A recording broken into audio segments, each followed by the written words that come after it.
जाम साहब आपको और आपके कैबिनेट मेंबर्स बलूचिस्तान के पहले तो सबको खुशामदीद कहता हूँ। मैं आज मेरा आना कोयटा उसका मकसद सिर्फ एक था कि हम अपने सारे मुल्क को ये जो कोरोना वायरस की वजह से एक बिल्कुल एक ऐसी सूरत हाल पैदा हुई है जिसकी कोई मिसाल नहीं है पहले, तो इसके एक कौम बन के इसका हम मुकाबला करें। इसमें एक तो हमें दो फिक्र है इस सूरत हाल की।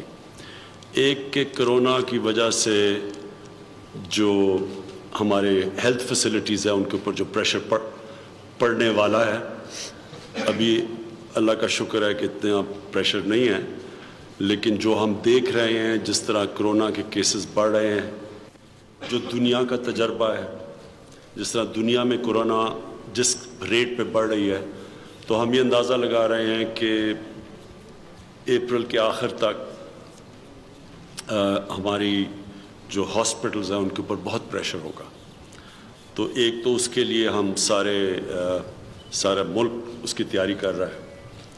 हमारा एक national command and operation centre बना हुआ है इस्लामाबाद में, जिसमें हर रोज़ सारे चीफ सेक्रेटरीज़ के साथ, सारे सूबों के साथ राब्ता होता है। मेडिकल टीम जो हमारे डॉक्टर एक्सपर्ट्स हैं वो मुसलसल के जायज़ा ले रहे हैं कोरोना का, पाकिस्तान में केसेस, कौन से केसेस किधर हो रहे हैं, कितने लोग वेंटिलेटर के ऊपर हैं यानी आईसीयू के ऊपर हैं, कितनी डेथ्स हुई, कितनी फौतियाँ हुई, और उनके अंदर कितनी उम्र में वो लोग थे जो कोरोना की वजह से फौत हुए। तो ये मुसलसल एक जायज़ा लिया जा रहा है और डेटा पाकिस्तान में भी एनालाइज कर रहे हैं, पाकिस्तान से बाहर भी दुनिया में जिधर भी हम देख रहे हैं, अमेरिका में, न्यूयॉर्क में, यूरोप में, इस वक्त जो चाइना ने जिस तरह उसका मुकाबला किया। फिर हमारे लिए सबसे इम्पोर्टेंट है कि हिंदुस्तान और बांग्लादेश में ये कोरोना के केसेस कैसे हैं, क्योंकि उनकी आबादी और हमारी और सिचुएशन मिलता जुलता है। तो ये भी सारा जायज़ा लिया जा रहा है। फिर जो इक्विपमेंट है कोरोना के लिए, ये हॉस्पिटल्स के लिए, वो एक ये बड़ा मसला है।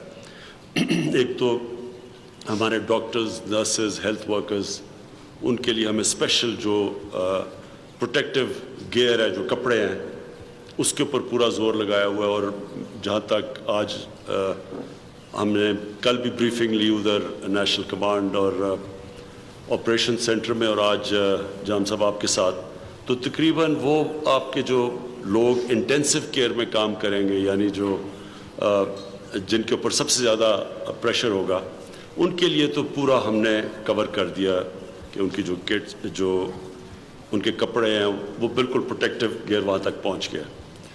अभी अल्लाह का करम ये है कि बलूचिस्तान में कोई इंटेंसिव केयर के अंदर कोरोना का मरीज़ नहीं गया।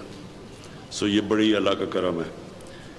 और आगे की भी हम तैयारी कर रहे हैं। लेकिन ये मैं आप सबको बता दूं कि इस वक्त दुनिया के अंदर शॉर्टेज हुई है, क्योंकि सारी दुनिया में डिमांड है वेंटिलेटर्स की और मुख्तलिफ टेस्टिंग किट्स की। तो एक दुनिया के अंदर प्रेशर पड़ा हुआ है। तो पब्लिक के लिए कि हम कोशिश के ऊपर पूरी कर रहे हैं, तैयार भी है, नज़र भी रखी हुई है, और हमें लग रहा है कि ये महीने के एंड तक बड़ा प्रेशर पड़ जाएगा हमारे हॉस्पिटल्स के ऊपर। मेरा अपना ख्याल है कि बलूचिस्तान के ऊपर कम प्रेशर पड़ेगा बाकी सूबों से।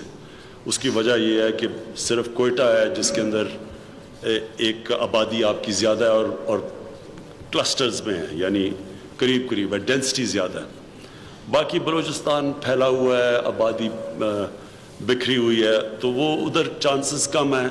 और अगर किसी गांव में या किसी इलाके में अगर कोरोना आता भी है तो उसको बड़ा आसान है कंटेन करना। इसके बनस्बत हमारे जो शहर हैं बड़े बड़े, लाहौर, कराची, इस्लामाबाद, पिंडी, पेशावर, फैसलाबाद, इनके ऊपर बहुत प्रेशर पड़ेगा खुदा ना खास्ता अगर ये बीमारी फैलनी शुरू हो। तो ये हर सूबे को अपनी सूरत हाल देख के तैयारी करनी पड़ेगी। लेकिन मैंने जो जाम साहब को भी बताया, जो मुझे खदशा ज़्यादा है وہ یہ کہ یہاں جو لاک ڈاؤن کی وجہ سے جو کہ ہمارے غریب طبقے پہ، ہمارے مزدوروں پہ، ہمارے ڈیلی ویجرز پہ، ہمارے جو چھاپڑی دکاندار جو اس وقت سب متاثر ہیں، ریسٹورنٹس ہیں، چھوٹی دکانیں ہیں، مجھے اس کا زیادہ فکر ہے کہ بلوچستان میں اس کا زیادہ امپیکٹ پڑے گا، کیونکہ آگے ہی بلوچستان میں لوگ غربت کی لکیر سے باقی پاکستان کے صوبوں سے زیادہ ہیں، یہاں غربت زیادہ ہے. تو ہمیں خوف یہ ہے کہ اس کرونا کے اس لاک ڈاؤن کی وجہ سے بڑا نقصان ہوگا بلوچستان کے لوگوں کو جو آ گئی غربت کی لکیر سے نیچے. تو اس کے لیے ہم نے بڑی ڈسکشن کی ہے جان صاحب ہم نے کہ کیسے ہم تیاری کریں. 14 کو سارے صوبوں نے بتانا ہے کہ وہ جو لاک ڈاؤن ہے اس کی کس کس کی لاک ڈاؤن کی جو مثلا دکانیں، انڈسٹری وغیرہ جو مختلف شعبے ہیں، کون سا لاک ڈاؤن ایز کرنا ہے، آسانی پیدا کرنی ہے. یہ ہم نہیں کر رہے. یہ اس وقت آسٹریا کے اندر بھی یہ ڈبیٹ چل پڑی ہے، وہ بھی لاک ڈاؤن کے بعد وہ اب کئی کھولنے لگے ہیں، ڈنمارک میں بھی کھولنے لگے ہیں، حالانکہ ان کی اس طرح کی غربت نہیں ہے. تو ہم نے مسلسل آپس میں ڈسکس کر رہے ہیں اور اپنے اپنے صوبے فیصلہ کریں گے کہ وہ کس کس شعبے کو کھولنا چاہتے ہیں. مثلا نائی کی دکانیں ہیں، مثلا درزی کی دکانیں ہیں. تو اگر ہم ایک احتیاط بھی کر لیں اور ان کو کھول دیں تو ہم بچ سکتے ہیں کہ جو بڑی غربت تیزی سے پھیلے گی اور پھیل رہی ہے اس کی وجہ سے جو لوگ بے روزگار ہوئے. تو یہ ہم نے ساری چیزیں آج ڈسکس کی ہیں اور اس کے اوپر ہم بالکل آپس میں ان ٹچ ہیں. اور میں آپ کو یہ بھی بتا دوں کہ اس وقت ہمارا مکمل طور پہ فیڈرل گورنمنٹ کا اور صوبائی گورنمنٹس کا مکمل طور پہ اس وقت کوآرڈینیشن چل رہی ہے، کیونکہ یہ جو صورتحال کرونا کی وجہ سے بنی ہے، یہ کوئی بھی اکیلا نہ صوبائی حکومتیں لڑ سکتی ہیں، نہ فیڈرل گورنمنٹ لڑ سکتی ہے اکیلی. یہ ساری قوم انشاءاللہ مل کے جب اس کا مقابلہ کرے گی اور جو بھی اس کے مراحل آئیں گے انشاءاللہ ہم سب مل کے اس کا مقابلہ کریں گے. Thank you G.